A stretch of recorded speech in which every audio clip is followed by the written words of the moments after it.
Greg, how you doing, man? Welcome. Doing well. Thank you for having me. Awesome. To kick things off, would love to learn a bit more about yourself.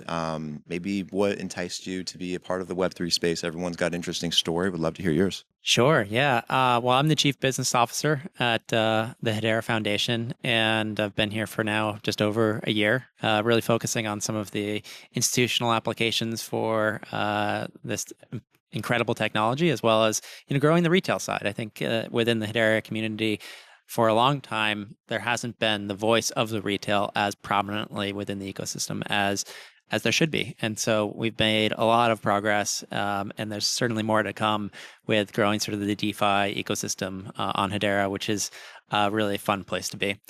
My personal story, I got into investment banking. I was a reformed investment. I am a reformed investment banker, and some of my first investment asset classes that I was exposed to were really strange, off the run, not your traditional stocks and bonds. And so when this thing called Bitcoin came out, I was like, oh, this is something that's a little bit unique, a little bit maybe under researched at the time. And so I started digging into it. And first I was thinking that this is like another Beanie Baby or something of that, a short. And you dig into the technology, and then you go down the rabbit hole. And I went hard and was like, no, this is revolutionary. So left my traditional finance job, got all the way into crypto, and I've been here ever since 2015, and sort of moved around different startups. Most recently, I was with Binance on the US side. I oversaw listings, lending, and the business development broadly. And so when you're sitting and your job is to evaluate different protocols and different assets to come onto the exchange, you start to create different mental models around how a different asset might play in and be unique and valuable to all the customers that are trading on the exchange.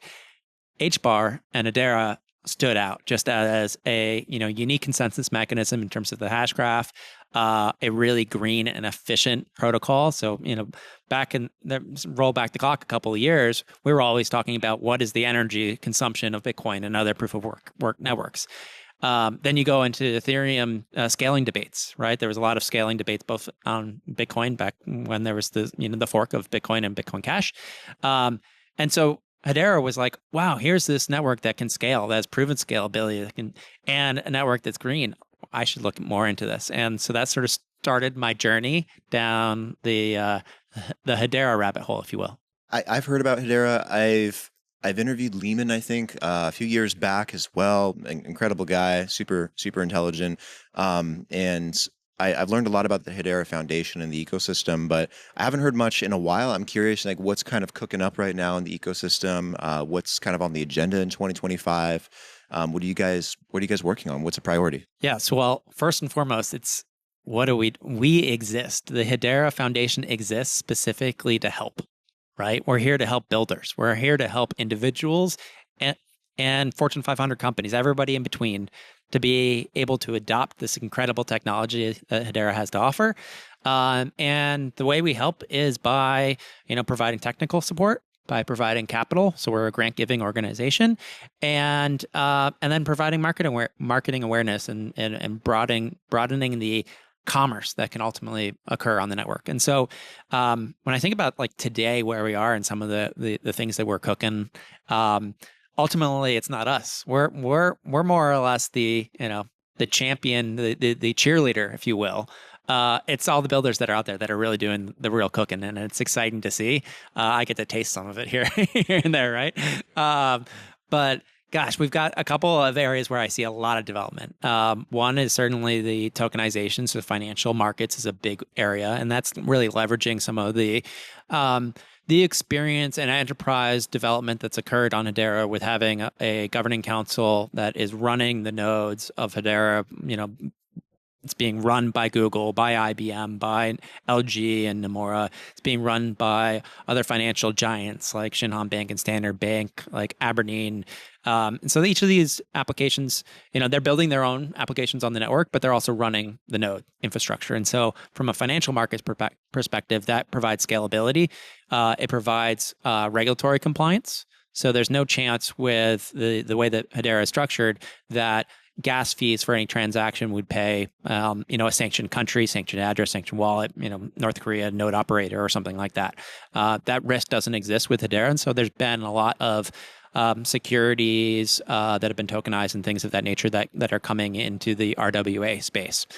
We've seen that from projects like Archax, which is a broker-dealer out in the UK. They've done tokenized money market funds from Fidelity International, from Aberdeen, from BlackRock, from State Street, and many others. So there's a lot of that type of innovation, and the collateral mobility stories, I think, are now making their way into DeFi, because the DeFi ecosystem is where the innovation's really happening. I mean, this is where I think everybody in the financial markets, TradFi, is looking and saying, all right, what is the development that's actually occurring here? Where can you do things faster, better, provide greater access? And when you're able to do that, and within some scale, then it gets adopted by large institutions, and it's, as an investor, a personal investor myself, right? It's the institutions are coming. And that's where I think we are in the cycle. It's an adoption phase for the industry as a whole, but industries and institutions that are deploying applications on networks like Hedera, they need HBAR. You got to have HBAR in order to function, an application, and that's where you have, we've got a whole nother vertical that's supply chain finance. There are companies like Kia and Hyundai, right? Some of the largest auto manufacturers in the world and based in South Korea. They're deploying applications on Hedera. So you have some of these big institutions that are doing things, but they always have an eye on what the individual builders are doing, what the DEX, what the borrow lend, what some of the new perp markets are doing. So that's really exciting, where some of the innovation we've been helping to support builders in that space. And from a network perspective, I think we actually do things a little differently. It's not just that there's scalability that you can't find in Ethereum and other sort of EVM networks, and Hedera is EVM, but you have an ordering that is sequential. So this is a big one actually for financial markets, because with blockchains where you aggregate a whole bunch of transactions over some period of time, and you're able to look into the mempool and pay a little bit more to front run, that's really problem. I mean, we call it maximum extractable value, right? But that's front running in the securities markets. And so a DEX that has the front running capability is a real problematic infrastructure for any institution to adopt. And so our DEX structures work a little differently, and we feel that they're more suited for the adoption of large-scale financial institutions and financial products. And so that's some of the things that we've sort of done a little differently. And then the AI vertical is a big one too. It is, obviously AI is influencing all of our lives. It's only getting faster and faster. And if you're anything like me as an individual, I'm, chatting with AI. I'm typing in prompts into an LLM, or, interacting on X. By the way, if you want to interact with me on X, feel free to. Gregory L. Bell on X. But yeah, I mean, it's a talk to me scenario with AI.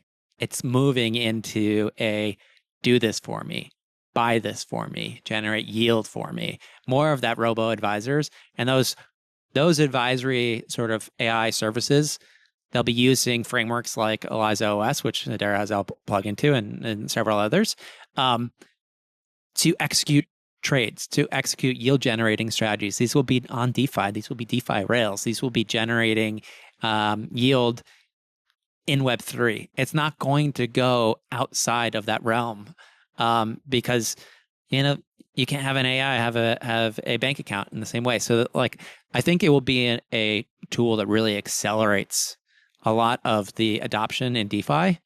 So I'm really, really excited about that. So there's a couple other areas that are under the hood that we can't chat about just yet. But we're really heads down on building and helping to support the ecosystem that's growing. And I saw a stat the other day that Hedera is the number 2 network in terms of the core developer community. So we've got a growing ecosystem of developers. Of course, all the code base was handed over to Hyro, which is the Linux Foundation. So Hedera is fully open source. The code base is managed by Linux. And I think that decision brought a whole bunch of new developers into the ecosystem. And when you can program to Hedera in Solidity, in JavaScript, in C#, in C++, in Rust, in Go, in Python, and several other languages, there's a lot of programmers out there that are realizing that they can interact with Hedera in a very easy and seamless manner. Seems like you had a lot of things going on, heads down, grinding. That's awesome. I want to go back to tokenization, RWA a little bit because it's such a big thing right now in the world. A lot of institutions, asset managers, banks are looking at different ways to tokenize different assets, bring real world assets online, essentially. I want to ask like how well you think Hedera is positioned for that financial revolution. Obviously, we talk about it on all kinds of other blockchains, but I know Hedera specifically is built to do stuff like this and to scale and to handle the demand. Have you seen any use cases in particular as of yet, maybe with some partners that are exploring this, or what can you talk about on that front? Well, they're not just exploring it, they're doing it, right? They're proving it. And that's the fun part. Well, for tokenization, so we already talked about the regulatory compliance. That's like a must-have. So is KYC. Embedding KYC directly into the asset level is really key. Hedera has a fee structure that is really well designed for the financial markets in that there's no surge pricing. And some people have conflicting views about this, but my opinion is as an industry, we are in a place where we're trying to bring on the next billion users, the next trillion transactions. And so how do we do that? We make things really easy for people and machines and devices to interact with the network. Surge pricing that everybody's experienced when they get in an Uber or Lyft, that's to me, a flaw, not a feature. And so Hedera has fixed fees that are paid in HBAR, they're denominated in dollars. And so someone can budget appropriately. A CFO of an institution can budget what they think their transaction count is going to be and know what it's going to cost them. And so that's enabled a lot of larger institutions to come on board and start to utilize the tokenization. Now, we also recently joined, the foundation recently joined the now Apex, but it was tokenized standard for the ERC 3643. So a tokenization standard for securities. Another, there's also the 1400. So these two are really being adopted and embraced by the Hedera community to enable there to be more standardization for assets. One of the assets that I'm really excited about is a real estate transaction that was recently done by Red Swan. Red Swan is a broker-dealer in the United States. And they tokenized their Atlas fund, or in partnership with Atlas. I think that's a $2 billion real estate fund. There's also some real estate tokenization that has occurred in Europe. There's a company called StagX, which has worked with Zonix. Zonix also has another unique securities-focused tokenization standard. A lot of these sort of smart contracts are designed so they have the embedded compliance or other features that are needed to ensure that they adhere to securities regulations. But StagX did, I want to say it was 100 million tokenization of real estate. And what this does, I think a lot of people talk about, fractionalization and liquidity in general terms. But when you have an asset that's illiquid, like real estate, and you tokenize it, you create liquidity that is not, it's not instant liquidity. People think of liquidity and they're like, all right, I can get instant liquidity when I go into on an exchange or a DEX and I can trade it.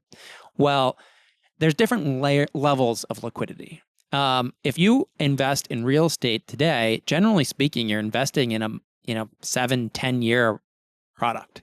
Most of these require the entire asset, a building or a single family home to be sold for there to be any liquidity. There's no fractionalization. And so the fact that you can fractionalize these now with tokenization and sell a component of that, maybe that bid offer time frame occurs over months, but it is now liquid in a way that it never was before, that was locked up for years and years and years. And so it might not be instantaneous liquidity, but it's a huge unlock for the real estate markets. And so that's one that's really, really exciting. And then, there's money market funds, as I previously mentioned, and more bespoke commodities, diamonds, you know, wine, whiskey. One of the partners is doing, some uranium, and I've heard titanium, and there's a whole bunch of different metals. So new access to new products. So we'll see, but it's an exciting world. So, Greg, what brings you to Permissionless? What are you doing here on behalf of Hedera? Are you participating in any panels or talks? Are you just connecting with people, networking, looking for partners? What's on your agenda? Yeah, so the agenda is to be present to ensure that people that are building, that are innovating, have access to the Hedera Foundation, to know that we're here to help support them. As I mentioned, one of the core pillars of our business is to provide capital, grant capital, and other technical support for builders so that they can, ultimately scale their business. I mean, we believe that Hedera is the most scalable platform for financial market applications, for a variety of different use cases, gaming and sports, and in order to be present, these types of events at Permissionless, that's the part of the thing that I love about my job is there's so many builders that are doing so many things. And in an environment where anybody can publicly access a network and build whatever they want to, you get all these inbounds that you find out after the fact that someone deployed some code on GitHub, and now it's like, the coolest new dApp or coolest new application that I would have never thought of. And I'm here to offer support. And so, like everyone within the Hedera Foundation, our message is clear. We're here to help. We're here to help you, the builders, the entrepreneurs, to achieve your dreams, because that ultimately moves the overall industry forward. So that's really why we're here at Permissionless, to speak directly to the developers in the ecosystem. That's awesome, man. And where can people go to keep up with everything that's going on with Hedera, the foundation, Hashgraph itself, and what's happening in the ecosystem? Is the website the best place to go? I know you guys have a bunch of social as well, community. Where would you send people? So we just went through a brand new realignment and new branding. And so Hedera.com is there for anybody to find some of the technical aspects around the network, to explore some of the open source tools that are available. There's some studios. There's a stablecoin studio. There's asset tokenization studio. There's an AI studio. So there's a couple of different free to use tools that can help get people from 0 to 1 really quickly. Those are at hedera.com. And then there's the foundation side, hedera.foundation. And that's where you can speak directly to us, submit a proposal to us, help us understand how we can help you. And there's a quick form there that lets us know who you are, what you're building, and a little bit about the ways that we can help support. Before we wrap up the episode, I want to do a quick, fun little rapid fire session. Quick couple questions, and then just give me your answers off the top of your head, whatever comes to mind. So who is your favorite personality in the Web3 space? My favorite personality is a friend of mine and a guy that I've looked up to for a number of years that's out in Denver, Eric Voorhees. I think he's a visionary, and I really like the way he articulates what is important for the ecosystem and for the ethos of decentralization and permissionless. Outside of Hedera Foundation, what is your favorite Web3 startup, company, or project? I really love some of the fan tokens. I think the sports area is really cool. So, Socios really sort of led a lot of that in terms of their tokens around, various football clubs. And I think that we're going to see more engagement from the sporting side. So I really like what they're doing. And then what would you say the theme is for this summer? Is it about stablecoins? Is it about decentralized AI? Or is it some other segment that maybe you see? Maybe both, right? I mean, AI is such a transformative period. If you haven't read The Fourth Turning, that's one of my favorite books. Talks about sort of where we are in the world today. And there's so much acceleration and just new change that's occurring. AI is definitely leading that. But I think they're so closely tied, right? And the stablecoin, the way that stablecoins will change the relationship everybody has and corporations have to money is profound, and it's only going to include AI, because AI and device, like we talk internally about what the next trillion transactions are going to look like, and whenever we're having discussions with developers and entrepreneurs, it's those that are visionaries that are thinking in really big terms that get us super excited. And oftentimes it's transactions, device to devices, Internet of Things. It's AI that is driving those types of volumes. So yeah, I think it's a combination of both. And certainly being here in the US, some of the regulation has, I mean, you can feel it in the air, right? The way that it's awesome. And we have presidents and prime ministers reaching out to us and engaging with the Hedera Foundation in a way that they never did years before, right? When they're actually inbound, that's incredible. And so, when the prime minister calls, you get on a plane, you fly, and you go meet them. But it's a lot of fun. And then last question, kind of on the same lines we were just talking about. Do you have any thoughts on the Genius Act, which is likely going to end up getting passed? I think it's very positive that there is clear regulation that's going to both immediately impact the United States, but broader, because everybody looks to many countries look, of course, to regulation in the U.S. to inform their policy decisions. And so this is only it's a sign of how the industry is maturing. Excellent. Gregg, really appreciate the conversation today. This has been really great. Love learning about what you guys are doing at the Hedera Foundation. Keep up all the great work and supporting the ecosystem the way you guys are. And let me know what else is kind of developing out over time, over you guys' roadmap. Would love to continue talking with you guys, maybe do some follow-up episodes as well, and learn more about the ecosystem. So really appreciate it. Take care and enjoy the rest of Permissionless too. I don't know what your plans are, but maybe I'll see you around. I'll be here. Awesome.